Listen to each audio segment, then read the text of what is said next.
I am the king of dreams, ruler of the nightmare realm.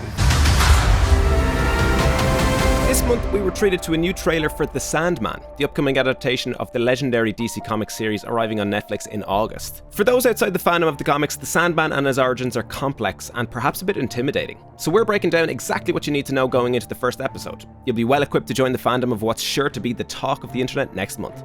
Welcome to a deep dive into The Sandman. Original article written by Simon Kelly for entertainment.ie, read out by me, Ultan Okaneda.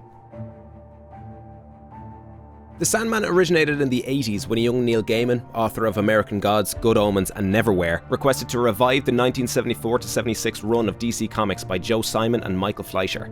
His proposal was eventually accepted, however, DC wanted an entirely new Sandman, one completely of Gaiman's imagination. His debut Sandman comic released in late 1988.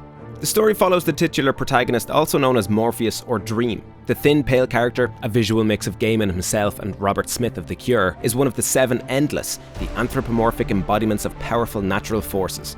He embodies dreams, and his siblings include death, delirium, desire, despair, destiny, and destruction. Morpheus controls not only the nighttime visions we have, but also dreams in the metaphorical sense, the ambitions, hopes, and desires which consume our existence. In the first issue of the original comic run, Morpheus is captured by an occultist in an attempt to capture death. While trapped in a basement for decades, Morpheus' realm crumbles and decays, and scores of people around the world enter a state of either eternal slumber or eternal waking. When he finally escapes, he begins a quest to find items taken from him in his capture, spread out throughout the world: his helm, sand pouch, and dreamstone. Each of these items give him his dreamy powers. Gaiman's Sandman is dark, sometimes very dark, and mysterious, but full of the wit and wonder that his other works are known for. The Sandman is regarded as one of the best graphic novel series of all time. Its longevity has compiled fans across multiple generations and has been celebrated for its progressive themes and characters. One aspect of the series' success is its sheer scope. The stories within flow through its long-running arc and take the reader to very unexpected places. There are stories involving William Shakespeare, stories where we travel into dreams within dreams, not dissimilar to Inception. There's even some Batman crossovers involving Arkham Asylum and some well-known villains. It is a DC comic, remember. Fans have also been waiting for Sandman to appear on screen for quite a while, so there's quite a bit of anticipation. Thankfully, Gaiman himself is one of the creative forces behind the upcoming show. The architect of the story was very involved in the making and wrote the first episode. That means the differences from the comics will be carefully adapted, a relief for fans. There will be some changes to suit a more flowing TV narrative and introduce new audiences, but it will still be very much Gaiman's vision.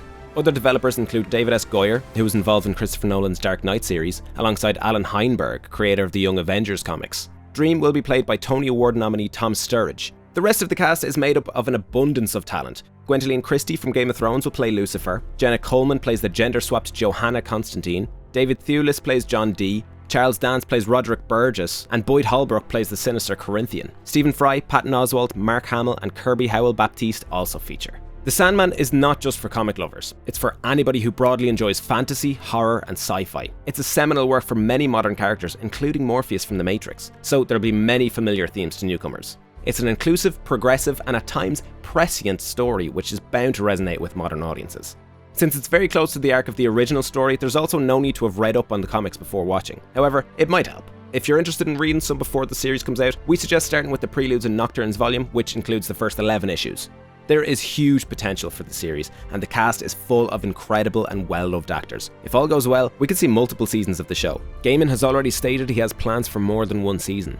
We can only dream of what's to come. Thanks for watching. Let us know if you are excited for the upcoming Sandman series down in the comments. Leave a like if you enjoyed the video, and subscribe and follow if you haven't already for more videos just like this. And for more entertainment news, reviews, crack agus ceol, head to entertainment.ie.